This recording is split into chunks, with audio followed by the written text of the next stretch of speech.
Well, first things first, thanks for taking the time to speak with me. It's a real pleasure. Hey, no problem. Good talking to How you. is everything in the Dragonforce camp at the moment? Things are great. Extremely busy because we're gearing up for basically the biggest release of a new album we've ever done, actually. So it's pretty crazy here, but we getting a hang of it. Well, yeah, of course. In the run up to a new release, would you say this is the most stressful time for yourself with all the promoting and the constant having to talk about it? Well, I wouldn't say that's stressing me out, but I don't really get stressed out by it. But I just, this. Let's say I can't even do all the interviews there is, so because it's just too much to do, I pretty much have to. I actually have to tell the record label only the important people. I actually have time to speak to them. It sounds really arrogant, but I actually don't have the time at the moment. So please schedule wisely. So you are important, I guess. Oh, that's very much appreciated. Talking of which, Extreme Power Metal, it's quite an apt title for a band with your reputation. Was that on purpose? Well, we actually called our music Extreme Power Metal back in 2004 when we had a sticker that says Extreme Power Metal on it. Yeah. So it's a kind of a fun title, a bit over the top, but it goes with the theme of the new album, the artwork and everything like that. Yeah. Talking of that artwork, it's incredibly striking and it fits the sound of the album and you as a band overall perfectly. How much involvement did you have with that? We pretty much have total involvement in that. We send the artist exactly what we wanted. Like we said, we want us in the front, we want that kind of grid at the back, we want the dragon, we want ridiculous, a bit like Starship Trooper, us looking like kind of like from Gears of War, Starship Trooper, something like that. A bit color theme from the game, and Far Cry, Blood Dragon, and the whole kind of Dragonforce theme around it, kind of 80s retro video game-ish kind of poster, Yeah, so, I mean, yeah, that's like the biggest. that. Sorry. Yeah.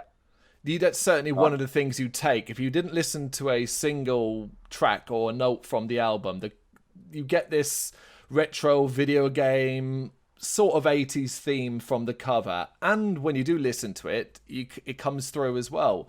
Obviously, this is what you wanted to do, but what kind of made you decide to go in that direction? I mean, we always had video games references in our songs and music since the first album. From stuff like The Last Ninja all the way to newer stuff.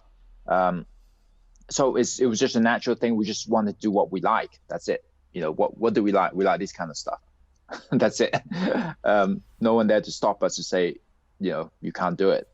But when you think of Dragonforce, you think of video games as well. Yeah, I mean, we have songs, obviously with video game sounds and weird guitar playing that sounds like coming out of a video game, like from a Mario game. But we also we wrote a song called The Last Dragon Ball that's about the Skyrim game, the Elder Scrolls series. And we got stuff like, even movies like Starship Trooper, one of the songs written about Starship Trooper, the movie. A mix of stuff, kind of fun stuff. Really, this is a fun Dragonforce album, unlike the last album, which was a kind of a darker, more serious album. Oh, wow, yeah. I think it's interesting word you use, fun. I haven't heard it. It is a very fun album. So you seem to really embrace the Dragonforce Love to Shred opinion of most. You even have a track titled on the album called Cosmic Power of the Infinite Shred Machine. Is that a kind of tongue-in-cheek joke, or is it just you putting your hands up and saying, yes, this is us? It is a joke, a fun thing to say. How to say, we the reason that title came, not because only the song, because we just didn't want some boring song title that's been used a million times. We try to think of some, not every single song gonna have like crazy titles, but some songs has to have kind of title that we used to do, like Revolution Death Squad, Heartbreak Armageddon, or Operation Ground and Pound, some kind of silly, more kind of over the top title. So this is another one of them. Yeah. you remember it. It's way more memorable, as you say, than just almost going into the heavy metal generator. Yeah, I mean, there's that song "Hard Demolition." That's another song title. People say, "Oh, why don't you call it Victim of Love?" Well, that's so unoriginal. There's already 11 songs called that if you Google it. Yeah. So a major part of promoting this album has kind of come through Twitch. What made you decide you wanted to go that direction? Well, I was never into the whole social media thing.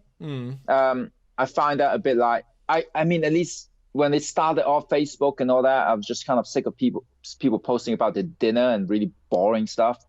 And then it became a bit of an advertising platform for bands instead of social media. There's nothing social about it, most of it. But look, I embrace the social media now. You have no choice. You're in a band, you have to do it. So we skipped it for a few years after MySpace, funny enough. And then Twitch, as a tech guy, a video game guy, and I signed up to it before I even started streaming, and I kind of thought, that's kind of a good idea. I actually get to have a real interaction instead of just kind of, you post videos that been done and edited to death on YouTube and on whatever Facebook. So we actually get to really talk to the fans, and they get to interact and listen to us make the new album. It's a complete different kind of experience. I find that way more fun, and you can see the true us, because when you see us playing on stage, that's my stage persona. For example, I'm very different when I take the guitar off me, kind of thing. Yeah, sometimes it feel like I kind of get possessed once I play the guitar. But it's a whole different thing. And I thought that's kind of cool for fans to see us recording an album. Yeah, it's very unique. So thousands of people have actually heard the new album while being made. They heard multiple versions of the song, multiple versions of the solos while it's made in progress. So you basically went from no social media to, okay, we're going to do something that's not really been done before in regards to effectively streaming the recording of an album. Yeah, we were writing lyrics with the fans. We were doing a bunch of stuff, guitars, of course. Just even song title we're talking about. People were saying, we came out, Hard Demolition. Some fans came out and call it the 12th Victim of Love, because there's already 11 of them. I said, well, that's kind of good, but that's not original enough. And yeah, so there's a lot. And we even talk about what kind of stuff we're going to write about. Should we write about Skyrim? People saying, yeah, no. It's good to get some response on that, because we've made a lot of albums. Sometimes it's good to get some ideas. You don't have to overthink it yourself in the studio. It's just by yourself. Sometimes you can just spark your own inspiration.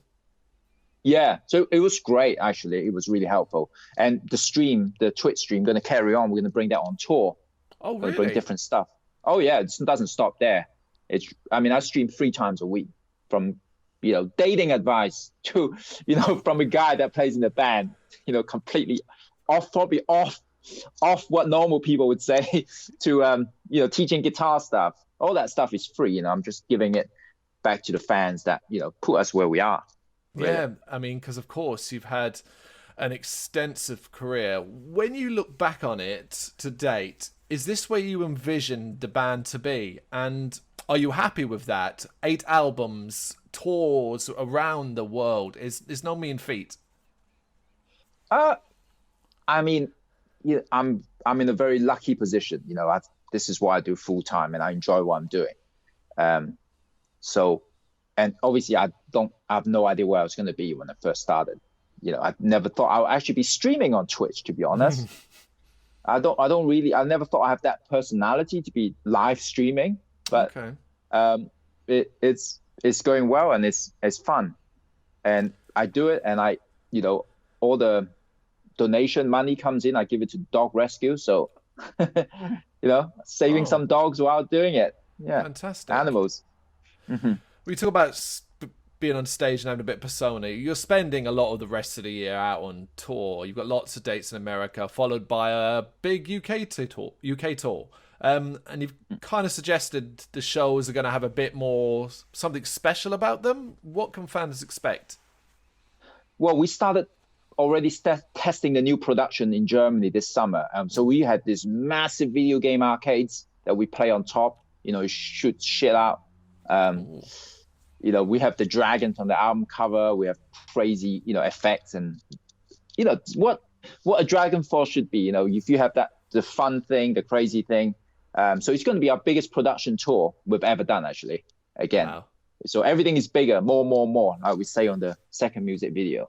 You are right. When you picture a Dragonforce on stage, your mind goes to crazy expensive things. Yeah, so it's going to be fun. The UK tour, I mean, that tickets are going really well. And the European tour, I mean, some of the shows are in February. It's already sold out. So, oh, wow. I mean, we're miles away from that. So they have to add more shows now. We've come a very long way since I personally first saw you. December 2006 at the London Astoria. That was actually my second ever live show. Do you still get excited about going on stage, or is it just another day at the office? Oh, I definitely still get excited. I'm really excited to play these new songs, to be honest, and do the new stage production. And we enjoy doing this kind of thing. So, you know, if it's not exciting, it's time to call it a day. Yeah. And there's always a new way to find it more exciting. So many things you can do. Yeah. So and of it's course, as actually you said, you've got the new songs. Yeah. Yeah. So I'm most excited now, actually, than I've been the last few years, I have to say. Excellent. You know, just, yeah. Talking of which, then, we'll wrap it up with a question that I'm pretty sure everyone's going to be asking you about. You have done a cover song on this album, one that, when I saw the title, it made me laugh out loud, but hearing it, it's smile-inducing. What on earth made you decide to cover Celine Dion's My Heart Goes On? I mean, why wouldn't we cover it? It's equally good question. It's uplifting, it's catchy, and it deserves a Dragonforce version. You know, it deserves to be Dragonforce now. So, hey, it doesn't sound like the original. You hear this and you know that's Dragonforce. So it's a fun thing. It's got ridiculous guitar playing in it as well. It is a fun thing. I text my wife straight after and guess what song Dragonforce have covered. And when I told her, she was like, "Yeah, that's So Them." Yeah, you know. Yeah. So you know, hopefully, I mean, people are going to hear it. They're going to love it. They're going to hate it. It doesn't matter. It's going to be, as long as they get to hear it, I think we're happy. It's a cool one. Maybe we'll play that live as well. That's it. Brilliant.